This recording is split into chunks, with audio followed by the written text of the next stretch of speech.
오늘의 주제는 시편입니다. 칼빈 선생께서 시편에 대해서 이르시기를 시편은 영혼의 해부학이다, 그런 말씀을 남겼습니다. 의학을 공부하려고 이과대학에 들어가면 해부학을 배웁니다. 뼈는 몇 개고 내장은 어떻게 되고 핏줄은 어떻고 다 사람의 인체 해부학이 있듯이 우리 영혼의 해부학, 영혼의 해부학이 시편이다, 그렇게 표현을 했습니다.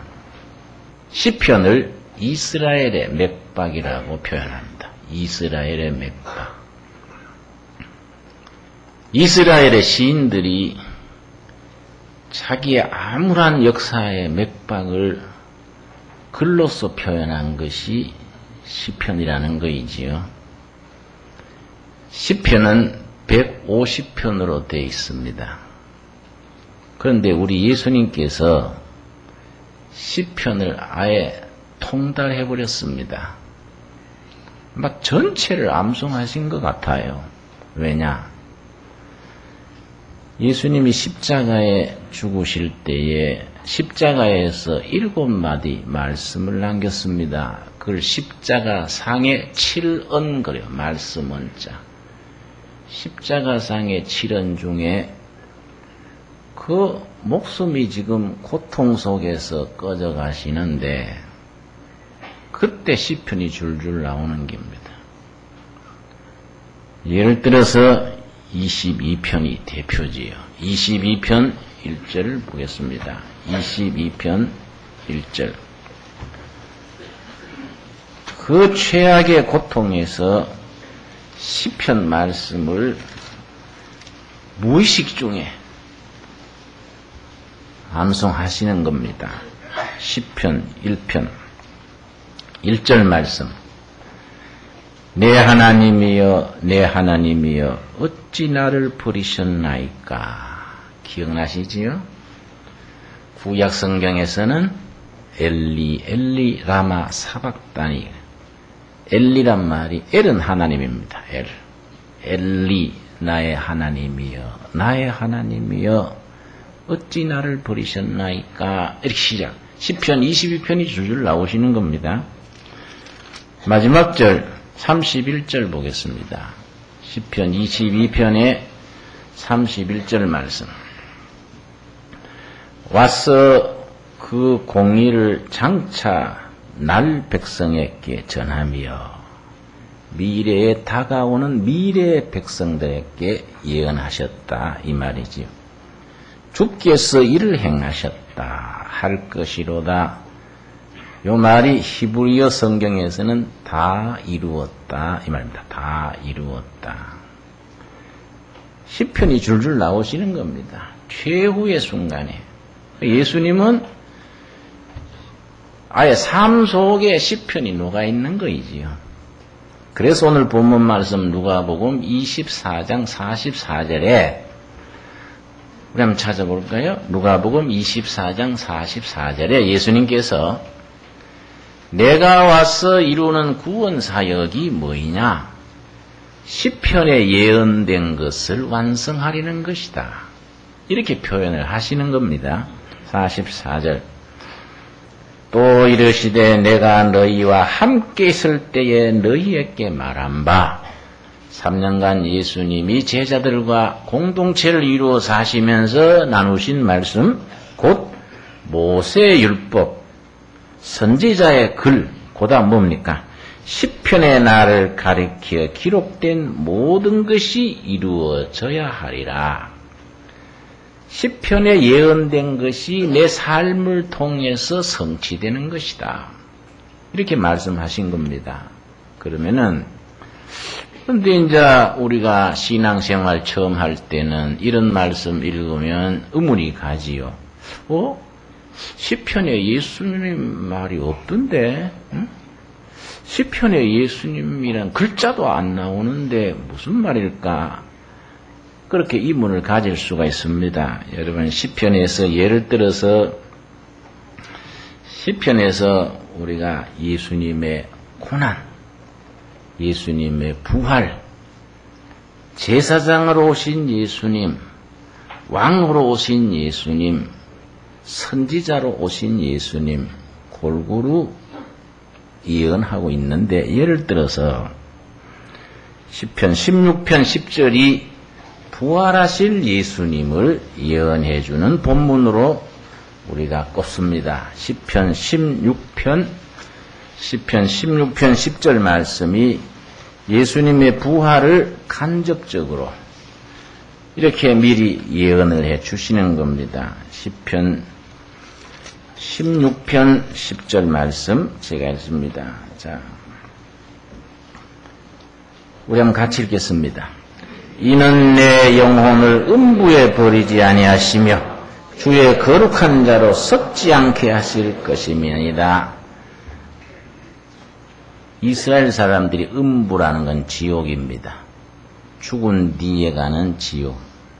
내 영혼을 음부에 버리지 아니하시고 육체로 썩도록 내버려 두지 않는다. 부활하실 것을 간접적으로 표현해 주는 말씀으로 우리가 듭니다. 이 땅에 오셔서 고난당하실 것, 부활하실 것 고루고루 말씀하시는데, 시편이 150편 중에서 50편이 고난에 대한 주제입니다. 그걸 고난시라 그래요. 시편 150편 중에 찬양시, 고난시, 제왕시, 제왕시는 왕으로 오신 예수님, 고난시, 찬양, 여호와를 찬양하는 시, 이렇게 분류들을 하는데, 고난시가 몇 편이라고요? 50편, 3분의 1입니다. 그런데 이거 참 중요한 것이, 이스라엘 역사는 고난의 역사입니다. 한반도 우리의 역사와 아주 비슷합니다. 우리 역사도 고난의 역사고 이스라엘의 역사도 고난의 역사인데, 그 고난을 통해서 걸러진 열매, 생체험에서 걸러진 문화, 이게 차이가 있습니다. 우리도 고난을 겪은 역사고 이스라엘도 고난을 겪은 역사인데, 이스라엘은 고난 속에서 고난을 안 당하게 해 주십시오, 고난을 피하게 해 주십시오, 이런 게 없습니다. 시편에는 고난 속에서 하나님의 지혜를 배우게 해 주시옵소서. 가장 대표적인 것이 119편입니다. 119편 71절 말씀. 이런 말씀이 우리들에게 아주 교인들뿐 아니라 우리 결의 백성 전체의 영혼의 양식이 되는 겁니다. 시편 119편 71절입니다. 시편 119편은 성경 전체 중에서 가장 긴 장입니다. 그 중에 71편. 우리 한번 같이 읽겠습니다. 고난당한 것이 내게 유익이라. 이로 인하여 내가 주의 율례를 배우게 되었나이다. 고난을 많이 겪었는데 흑자다. 실컷 고생하고 나서 수지 맞았다. 왜냐? 고난을 안 겪었으면 교만하고 인생을 낭비하고 갈팡질팡할 텐데, 고난 속에서 하나님의 지혜를 배웠다. 하나님의 법을 배우고, 아하, 사람은 이렇게 사는 거이구나 깨달았다. 고난이 얼마나 감사하냐. 그 앞에 67절 마찬가지입니다. 고난당하기 전에는 내가 뭐이지요? 그릇 행하였더니 세상 모르고 날뛰고 칼팡질팡하고 고난을 겪어보기 전에는 철없이 날뛰었다. 그런데 이제는 주의 말씀을 지키나이다.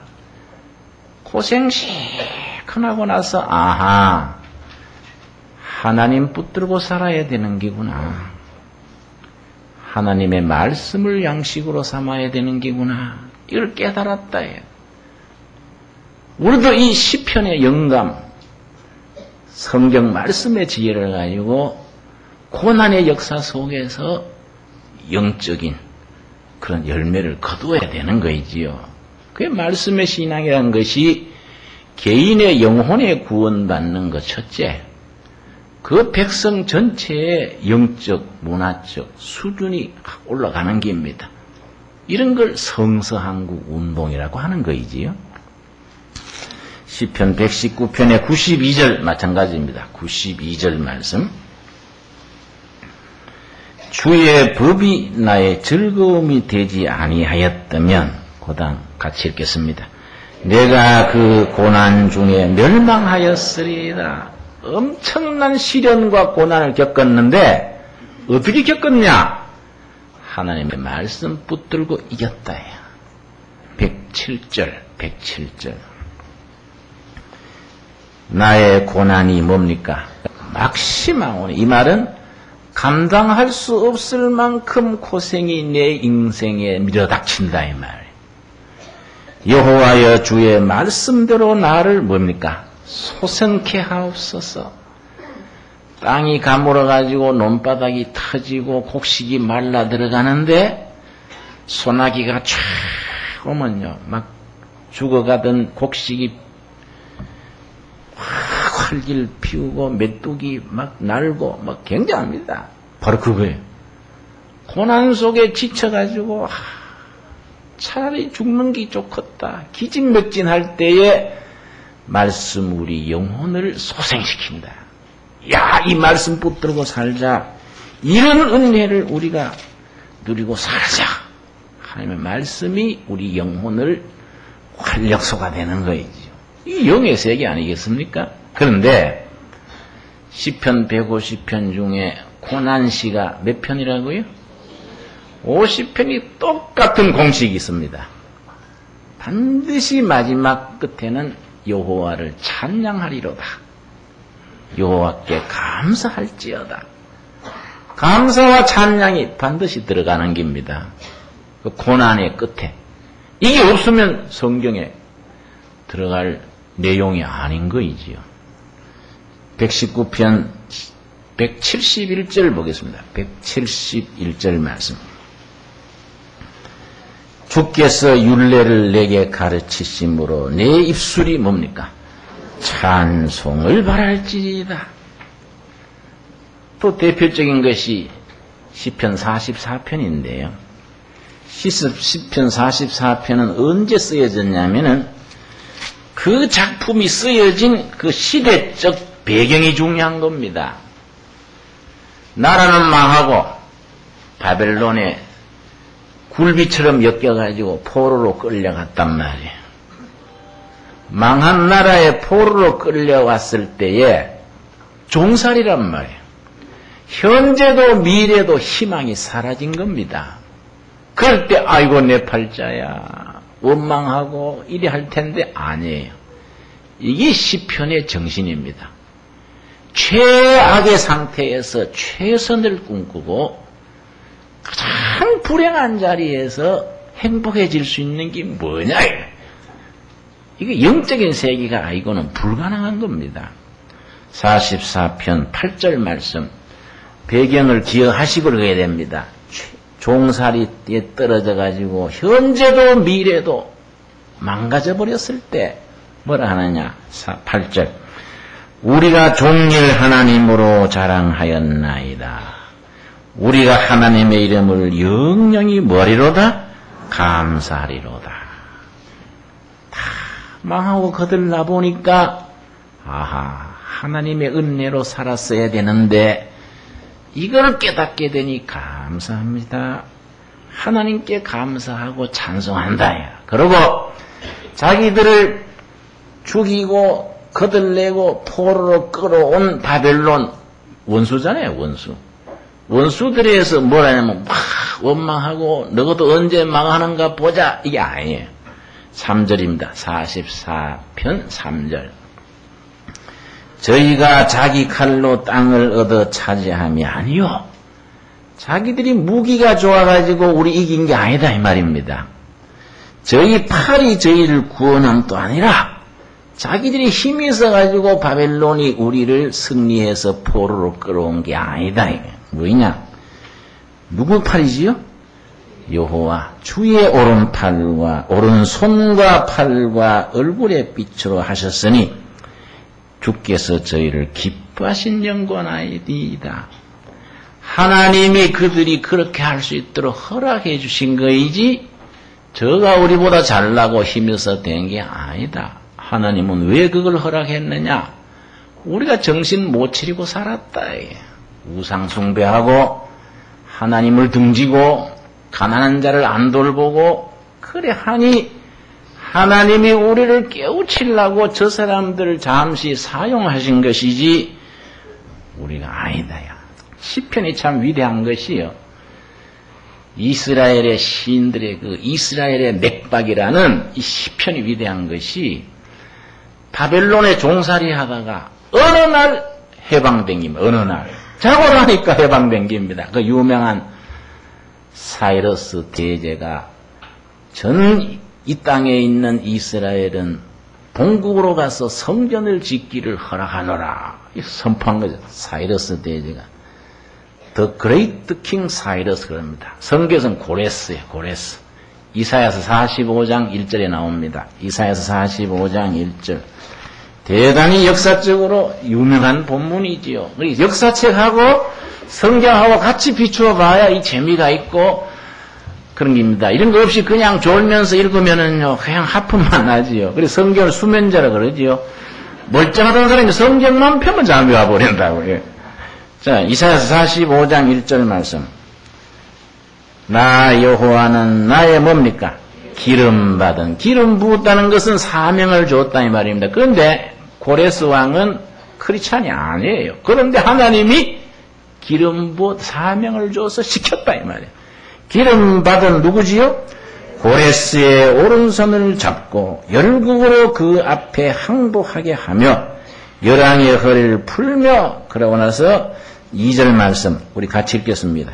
내가 너 앞서가서 험한 곳을 평탄케 하며 논문을 쳐서 부수며 쇠빗장을 꺾고 가로막는 역사의 장애물 휴전선, 핵무기, 미사일 다 걷어치워버린다. 하나님께서 누굴 시켰어? 고레스를 시켰어. 이때에 해방이 된 겁니다. 얼마나 감사한지 포로로 끌려왔던 길을 70년 만에 되돌아가면서 부른 시가 있습니다. 126편이에요. 126편. 그 시 내용이 우리들에게 영감을 주고 도전을 하는 겁니다. 시편 126편. 너무너무 내용이요. 영적입니다. 우리가 이런 신앙을 가져야 시편을 읽을 수 있는 바탕이 되는 겁니다. 시편 126편 1절. 여호와께서 시온의 포로를 돌리실 때에 우리가 꿈꾸는 것 같았도다. 야, 꿈이냐 생시냐 이 말이에요. 이게 웬일이냐? 꿈이냐 생시냐? 70년 만에 어느 날 갑자기 해방이라고 해방. 꿈꾸는 것 같구나. 2절. 그때에 우리 입에는 웃음이 가득하고 우리 혀에는 뭡니까? 찬양이요. 찬양이 찼었도다. 열방 중에서 말하기를 여호와께서 저희를 위하여 대사를 행하셨도다 하였도다. 이웃나라 사람들이 자기들 실력으로 된 게 아니다. 저그들이 믿는 하나님이 해주신 거다. 우리도 그런 역사가 어느 날 통일될 줄로 믿습니다. 여러분, 참 우리나라는 이제 애국가를 잘 지었습니다. 성령 받고 지은 것 같아요. 하나님이 보호하사, 하나님이 뭐하사? 보호하사. 우리나라 만세. 여러분 그렇게 믿어버립시다. 하나님이 보호하사 우리나라 만세. 여러분, 그래서 이런 간격을 앞두고 5절 6절이 나온 거. 5절 6절. 여기 중요한 겁니다. 5절 6절. 이것이 시인들의 이 영감이에요. 영감. 5절 우리 같이 읽읍시다. 눈물을 흘리며 씨를 뿌리는 자는 기쁨으로 거두리로다. 울며 씨를 뿌리러 나가는 자는 정녕 기쁨으로 그 단을 가지고 돌아오리로다. 여러분, 이런 축복, 이런 감격이 있으니 흥청망청하지 말자. 씨 뿌리자.